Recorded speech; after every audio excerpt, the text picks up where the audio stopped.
Hello my dear students, welcome back to my channel Singh Singh maths, जहाँ हम लोग पढ़ रहे हैं बेसिक टू एडवांस मैथमेटिक्स। आज है रेशनल नंबर का पार्ट 3, जिसमें हम लोग सीखेंगे कुछ प्रॉपर्टीज़। ठीक है, चलिए आइए देखते हैं। आज का जो टॉपिक है वो कवर क्या होने वाला है, प्रॉपर्टीज़ ऑफ रेशनल नंबर। क्या कवर करेंगे इस वीडियो में? Properties of rational number. और ये जो है properties of addition, subtraction, multiplication and division of rational number, इसको करेंगे नेक्स्ट वीडियो में। ठीक है, तो चलिए यहाँ पे कुछ लिखा गया है, 3 प्रॉपर्टीज़ है। ठीक है, 3 प्रॉपर्टीज़ है, इसको हम समझेंगे कि क्या है। उसके बाद देखेंगे स्टैंडर्ड फॉर्म क्या होता है।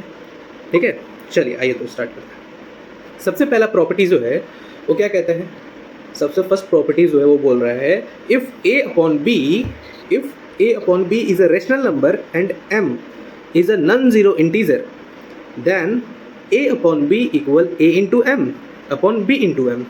कहने का मतलब ए अपॉन बी एक रेशनल नंबर है जहाँ पे ये जो m है ना बच्चा, वो नॉन ज़ीरो इंटीजर है। नॉन ज़ीरो इंटीजर नाम सुन के घबराओ मत। ये नॉन ज़ीरो इंटीजर मतलब होता है जिसमें ज़ीरो बस नहीं है। इंटीजर मतलब क्या?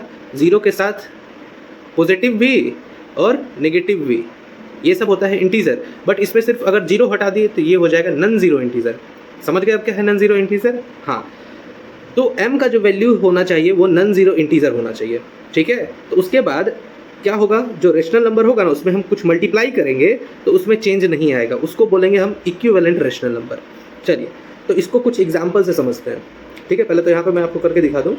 इक्वल हम लिख सकते हैं a into M upon B into M. ठीक है, अब देखिए कुछ एग्जाम्पल से समझते हैं। मान लीजिए a का वैल्यू मैंने ले लिया 2, b का वैल्यू ले लिया मैंने 3।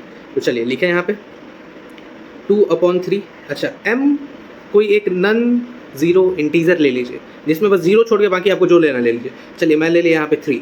तो अब क्या करेंगे, 3 मल्टीप्लाई करेंगे, इसमें भी मल्टीप्लाई करेंगे, इसमें भी मल्टीप्लाई करेंगे, तो वैल्यू क्या आ जाएगा 3 2 ज़ा 6, 3 3 ज़ा 9।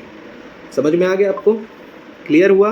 यहाँ पे मैंने क्या किया, जो रेशनल नंबर गिवन था उसमें m के वैल्यू से मल्टीप्लाई कर दिया न्यूमरेटर में और डिनोमिनेटर में, जिसके कारण क्या हुआ, न्यूमरेटर का वैल्यू तो चेंज नहीं हुआ, एक नया रेशनल नंबर आपको दिख रहा है। पर अगर इसको मैं स्टैंडर्ड फॉर्म में लेके आऊँगा 6/9 को, तो यहाँ पे देखिए किस तरीके से, तो 3 2 ज़ा एंड 3 3 ज़ा, देखिए फिर से 2/3 आ गया ना, यानी इसके वैल्यू में चेंज नहीं आया। तो जब हम किसी रेशनल नंबर में सेम नंबर से मल्टीप्लाई या डिवाइड करते हैं तो उसमें कोई चेंज नहीं आता है। एक नया रेशनल नंबर आएगा बट उसमें कोई चेंज नहीं आएगा। कैसे पता चलेगा? जब हम उसको फिर से स्टैंडर्ड फॉर्म में लेके आएंगे। अभी सीखेंगे हम लोग स्टैंडर्ड फॉर्म क्या होता है, बट मैंने आपको पहले समझा दिया। तो इसी चीज़ को बोलते हैं हम इक्विवेलेंट रेशनल नंबर। क्लियर है? चलिए ठीक है, यही चीज़ आपको यहाँ पे बोला गया है। तो पिछले बार अभी हम क्या सीखे, मल्टीप्लाई करके, यहाँ पे आपको बताएगा डिवाइड करके। ठीक है, चलिए डिवाइड करने में एक चीज़ याद रखिएगा, कॉमन डिवीज़र होना चाहिए। क्या होना चाहिए? Common divisor. अब ऐसा नहीं कि जैसे 44/33 दिया है तो आप यहाँ पे ऐसा नंबर से डिवाइड कीजिए जो दोनों में कॉमन हो। तो यहाँ पे हम क्या लिख सकते हैं, 44 को हम 4 × 11 लिख सकते हैं, 33 को हम 3 × 11 लिख सकते हैं। तो इसमें 11 कॉमन है, इसमें हम डिवाइड कर पाएंगे, किसको डिवाइड कर पाएंगे हम? 11/11 को डिवाइड कर पाएंगे। ठीक है, तो इसका आंसर क्या हो जाएगा 4/3। क्लियर? बस इतना ही था। चलिए आगे बढ़े। क्या बोला है, let a upon b and c upon d be 2 rational number, then a upon b equal c upon d, जहाँ पे इसको हम लिखेंगे a into d equal b into c. नहीं समझ में आया? चलिए मैं आपको समझाता हूँ। यहाँ पे ये कहा गया था कि अगर कोई 2 रेशनल नंबर लिखा जाए, ठीक है, तो लिख लेते हैं यहाँ पे a अपॉन b और c अपॉन d, जहाँ पे ये दोनों इक्वल है तो इस दोनों को इक्वल कर देते हैं। तो बोला है कि उसको हम इस तरीके से लिख सकते हैं। तो इस तरीके से कैसे लिखेंगे ज़रा समझिए। इसको हम लिखेंगे इस तरीके से इसलिए क्योंकि यहाँ पे देखिए ये जो है ना, ये इक्वल, तो इक्वल जो होता है वो क्या होता है, डिवाइड होता है। इक्वल मतलब क्या होगा, डिवाइड होगा। तो डिवाइड को हम किस में चेंज करते हैं, डिवाइड को हम चेंज करते हैं मल्टीप्लाई में। किस तरीके से मल्टीप्लाई में चेंज कर देंगे, इस वाले रेशनल नंबर को एज इट इज़ लिखेंगे a अपॉन बी, और इस वाले रेशनल नंबर को क्या कर देंगे, रेसिप्रोकल कर देंगे, मतलब उल्टा कर देंगे। तो इसको हो जाएगा d अपॉन सी। तो यहाँ पे क्या हो जाएगा, डिवाइड की जगह मल्टीप्लाई का साइन आ जाएगा। क्लियर? अब देखिए, तो a इंटू डी इक्वल क्या हो जाएगा, a इंटू डी इक्वल क्या हो जाएगा, a मल्टीप्लाई d।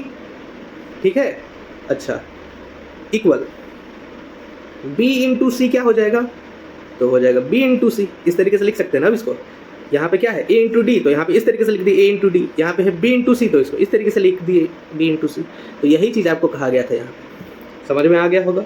यहाँ पे कुछ नहीं किए, इक्वल को क्या मान लिया हम, ये क्या होता है इक्वल, इक्वल मतलब डिवाइड, तो डिवाइड को हम बस चेंज कर दिए मल्टीप्लाई में, तो हमको ये पता चल गया कि इसको हम रेसिप्रोकल करके इस तरीके से लिख सकते हैं। बात समझ में आ गया किस तरीके से लिख सकते हैं, इस सबको इरेज कर दें, अब दिखेगा आपको अच्छे से। किस तरीके से लिख सकते हैं, इस तरीके से लिख सकते हैं, ठीक है, समझ में आ गया होगा। चलिए आइए स्टैंडर्ड फॉर्म को समझते हैं। स्टैंडर्ड फॉर्म क्या है, स्टैंडर्ड फॉर्म मतलब क्या होता है, रिड्यूस्ड फॉर्म। क्या होता है, रिड्यूस्ड फॉर्म, जहाँ पे b पॉजिटिव होना चाहिए, ठीक है। चलिए तो एग्जांपल से समझते हैं, जैसे 2/6। तो अब एक बात बताइए, यहाँ पे इसको हम क्या लिख सकते हैं, 2 को हम लिख सकते हैं 2 इंटू 1, 6 को क्या लिख सकते हैं 2 इंटू 3 इंटू 1। तो यहाँ पे एक बात बताइए, सिर्फ 1 डिवीजर होना चाहिए कॉमन, सिर्फ 1 होना चाहिए, उसके अलावा कोई कॉमन नहीं होना चाहिए। पर यहाँ पे कॉमन आपको दिख रहा है ना, यानी अभी ये स्टैंडर्ड फॉर्म में नहीं है, तो इसको स्टैंडर्ड फॉर्म में बनाने के लिए इसको कट करना पड़ेगा। अब क्या बचा, तो यहाँ पे देखिए ध्यान दीजिए, यहाँ पे अब क्या आपके पास बचा है 1, तो इसको लिखेंगे 1, और नीचे क्या बचा 3 इंटू 1 यानी 3। तो 1/3 है, यही आपका क्या है स्टैंडर्ड फॉर्म, यानी रिड्यूस्ड फॉर्म है, ठीक है। चलिए एक और एग्जांपल से देखें जरा, एक और एग्जांपल से देखें। अगर यहीं पे आपको बोल देता सेम चीज़ बट यहाँ पे ये नेगेटिव है, तब किस तरीके से करते हैं, चेक तो उसी तरीके से करेंगे। 2 को क्या लिखेंगे 2 इंटू 1 लिख सकते हैं, और 6 को क्या लिखेंगे 2 इंटू 3 इंटू 1 लिख सकते हैं, है ना। बट यहाँ पे आपको एक नेगेटिव लगाना पड़ेगा, क्योंकि यहाँ पे आपको माइनस बोला है, ठीक है। चलिए अब यहाँ पे 1 के अलावा कोई कॉमन नहीं होना चाहिए, पर यहाँ पे तो दिख रहा है 1 के अलावा कॉमन, तो उसको हम क्या कर देंगे, कट कर देंगे। तो बचा क्या, बचा हमारे पास 1/-3। बट यहाँ पे ध्यान दीजिए क्या बोला है, b इज पॉजिटिव, मतलब डिनोमिनेटर पॉजिटिव होना चाहिए, तो डिनोमिनेटर को पॉजिटिव करेंगे। कैसे पॉजिटिव किया जाता है समझिए, यहाँ पे हम पॉजिटिव किस तरीके से करेंगे, तो इसको मैं एक बार इरेज कर दूँ, हाँ ठीक है। तो यहाँ पे लिखते हैं 1/-3, इसको पॉजिटिव करने के लिए क्या करेंगे, -1/-1 से मल्टीप्लाई कर देंगे।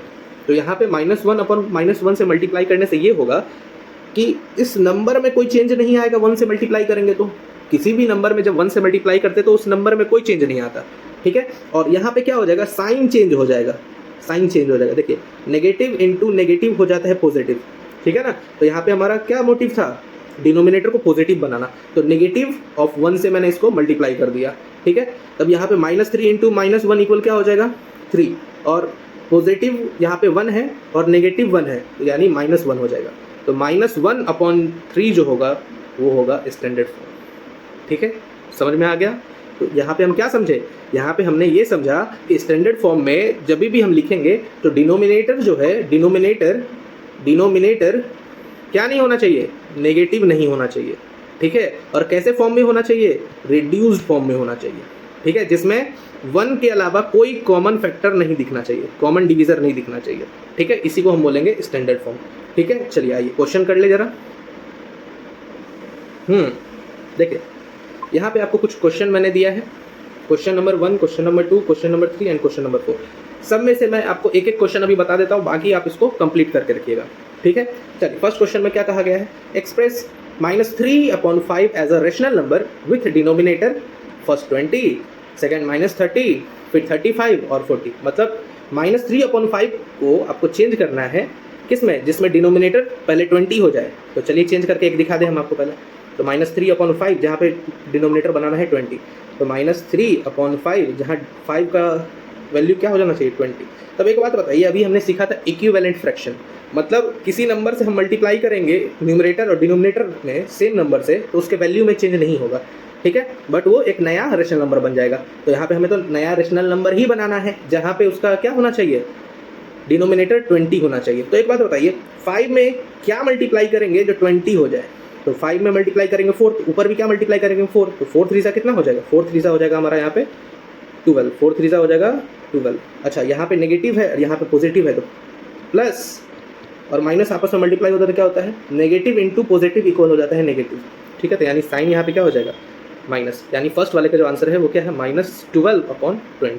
इसी तरीके से आपको बनाना है, इसी तरीके से आपको बनाना है ये और ये।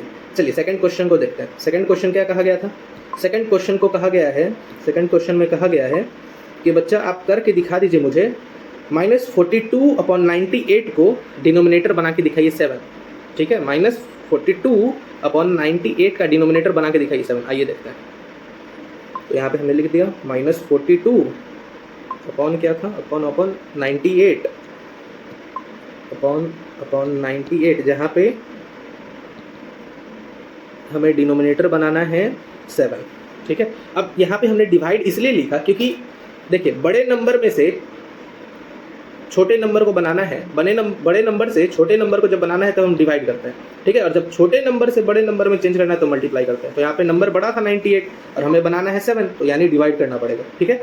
चलिए, तो 98 में ऐसा क्या डिवाइड कर दे जो आंसर 7 आ जाए। तो सर 14 7 98 होता है, ठीक है। तो यहाँ पे 14 से डिवाइड करेंगे तो 7 आ जाएगा, ठीक है। अच्छा, तो जब नीचे 14 से डिवाइड किए तो ऊपर भी न्यूमरेटर में भी 14 से डिवाइड करना पड़ेगा, यानी 14 के टेबल में कितने टाइम्स में 42 आता है, तो सर 3 टाइम्स में आता है। अब ध्यान दीजिएगा, यहाँ पे नेगेटिव है, यहाँ पे कुछ नहीं, मतलब पॉजिटिव है, तो नेगेटिव और पॉजिटिव क्या बनेगा, नेगेटिव। तो सेकंड वाले का आंसर क्या होगा, -3/7, ठीक है। क्या होगा, -3/7। तो इसका मैंने आपको आंसर बता दिया। इसी तरीके से ये बनाइएगा, ठीक है। क्वेश्चन नंबर 3 बना लीजिएगा, सेम क्वेश्चन है। अब एक क्वेश्चन नंबर 4 का मैं फर्स्ट बता दूं, क्या बोला है, express each of the following rational number in standard form. Standard form में बनाना है। अब ये स्टैंडर्ड फॉर्म मतलब मैंने आपको क्या समझाया था, रिड्यूस्ड फॉर्म, जहाँ पे डिनोमिनेटर नेगेटिव नहीं होना चाहिए, जहाँ पे डिनोमिनेटर नेगेटिव नहीं होना चाहिए और रिड्यूस्ड फॉर्म में होना चाहिए, कॉमन डिविजर ओनली 1 होना चाहिए, तब कह सकते हैं कि वो स्टैंडर्ड फॉर्म में। चलो इसको हम यहीं पे सॉल्व कर देते हैं ना। चलिए देखिए ज़रा, यहाँ पे देखते हैं। हाँ चलिए, इसको थोड़ा जूम कर लिया जाए, थोड़ा सा साइड हो जाइए, ठीक है। यहाँ पे थोड़ा ध्यान दीजिए, ये भी 2 से डिविजिबल है, ये भी 2 से डिविजिबल है। तो यहाँ पे क्या कर देंगे, 2 से कट करेंगे कितने टाइम्स में, 6 टाइम्स में। इसको 2 से कट करेंगे कितने टाइम्स में, 15 टाइम्स में, ठीक है। तो माइनस का माइनस हो जाएगा, -6/15। अब देखिए 3 से 2 टाइम्स में और 3 से 5 टाइम्स में, यानी -2/5 आया है इसका आंसर। डायरेक्टली भी आप कट कर सकते थे, ठीक है।